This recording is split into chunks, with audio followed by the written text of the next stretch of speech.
Chapter 14. Fear, Loss, and the Gift of Not Knowing. Fear is one of the most misunderstood experiences in human life.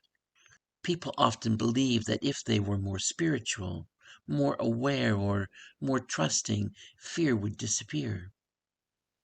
When it doesn't, they assume something has gone wrong.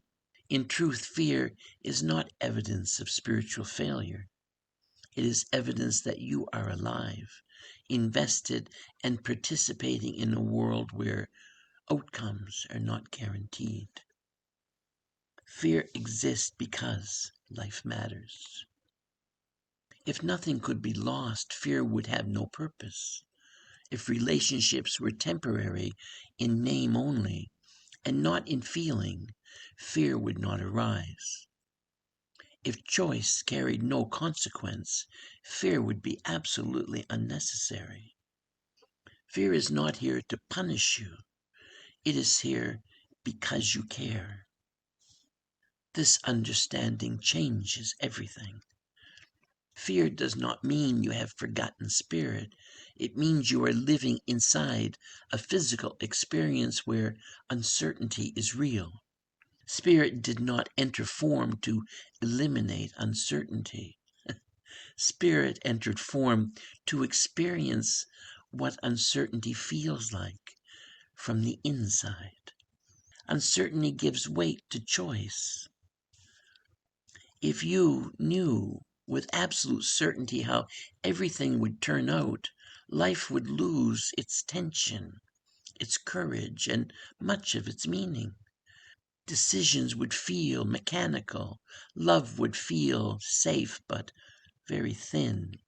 Growth would feel automatic rather than earned. That not knowing is what gives life, human life, its depth. Loss works the same way. Loss hurts because connection was real. Grief is not a problem to solve. It is love expressing itself in the absence of form. When someone or something meaningful leaves your life, pain arises not because spirit has failed, but because relationship mattered deeply. This pain is not something to rush through. Grief does not need fixing. It needs space, gentleness, and time. Loss does not mean connection has ended. It means connection has changed shape. Love does not disappear when form changes. It transforms. This truth is often felt before it is understood. Many people sense continued connection in subtle ways, through memory, presence, intuition, or quiet reassurance. These experiences do not demand belief. They invite openness. They suggest that relationship is larger than physical proximity. This is not meant to erase grief. It is meant to hold it. Fear and loss both arise from attachment. But attachment itself is not wrong. To care is not a mistake. To love deeply is not a spiritual weakness. Detachment is often misunderstood as spiritual maturity. In reality, maturity is the ability to love fully without collapsing when change occurs. This takes time. No one masters uncertainty. They learn to live with it. They learn to feel fear without letting it define their identity. They learn to grieve without closing the heart. They learn that not knowing is not a problem to eliminate, but a condition to live within. There is wonder here, even when it doesn't feel like. The fact that life cannot be fully predicted is what allows surprise. The fact that nothing is guaranteed is what makes effort meaningful. The fact that loss is possible is what makes love precious. There are no flaws in the design of life. They are the design. Spirit does not remove fear by offering certainty. Spirit meets fear by offering presence. When awareness remembers itself, fear does not necessarily disappear, but it becomes easier to hold on to. You stop believing fear means danger is certain. You recognize it as a response, not as a prophecy. The nervous system softens. Breath returns. Perspective widens. Fear becomes information rather than authority. The same is true of uncertainty.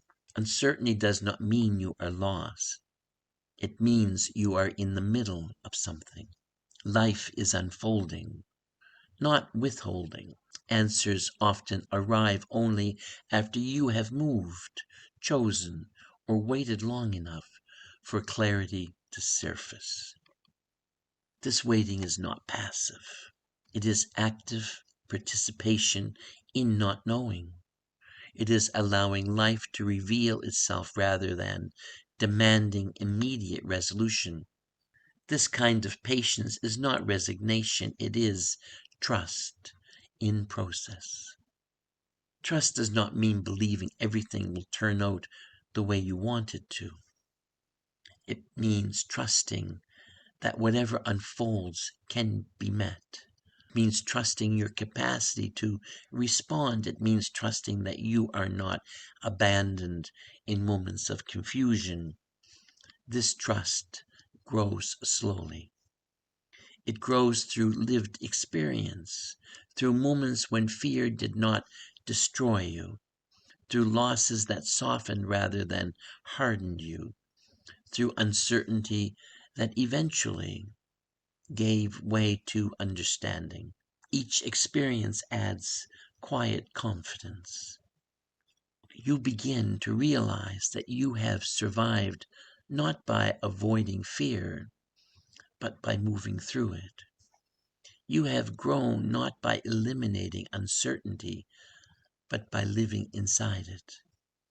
You have loved not by protecting yourself from loss, but by opening anyway.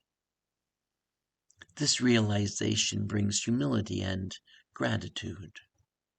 You stop expecting life to be comfortable in order to be meaningful. You stop measuring success by certainty. You stop waiting for fear to disappear before living fully.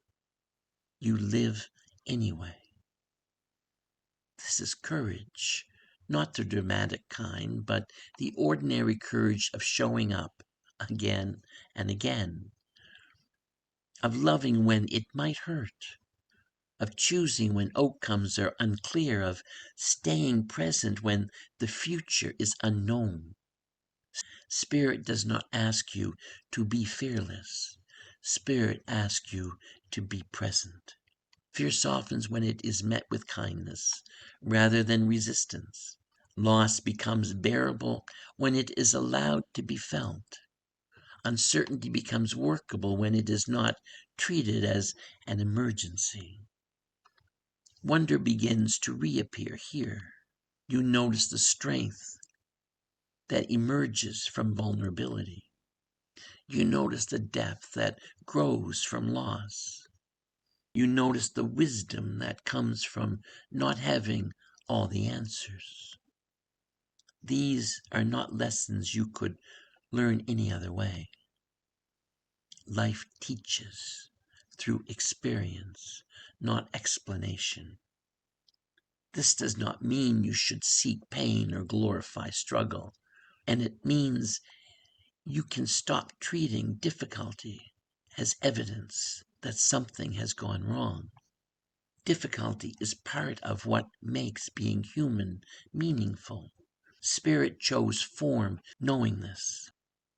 Spirit chose limitation, knowing that uncertainty would exist. Spirit chose experience, knowing that loss would occur. None of this is accidental. It was chosen so that life could be lived, not merely known. This understanding does not make pain pleasant. It makes it meaningful. And meaning changes how pain is held. You become gentler with yourself, gentler with others. You recognize that everyone is navigating uncertainty, fear, and loss in their own way. Judgment softens, compassion deepens. You stop asking life to guarantee safety before you participate. You participate anyway, knowing that presence matters more than certainty. This is not blind faith. It is lived wisdom. You are spirit, infinite, eternal spirit, living a human life where fear, loss, and uncertainty are part of the landscape. They are not obstacles to meaning. They are what give meaning its depth. You are not broken because you feel afraid. You are not failing because you grieve. You are not lost because you do not know what comes next. You are alive. You are learning. You are participating. And even here, especially here, life is quietly extraordinary. A quantum view. In a universe where outcomes are not fixed, uncertainty is not a flaw. It is the condition that allows discovery. Possibility exists because nothing is fully predetermined. Choice matters because the future is open. Love feels precious because loss is possible. Fear arises when the system senses uncertainty, not as an enemy, but as a response to caring. Your nervous system is not failing when you feel afraid. It is acknowledging that life matters. And yet beneath fear there remains a deeper stability, awareness itself. Awareness is not threatened by uncertainty. It holds uncertainty the way the sky holds weather, allowing it to move without losing itself. Living this truth, a simple practice. When fear rises, pause and place a hand gently on your chest or heart area. Breathe slowly and say, "It's okay to not know. I am still safe in this moment."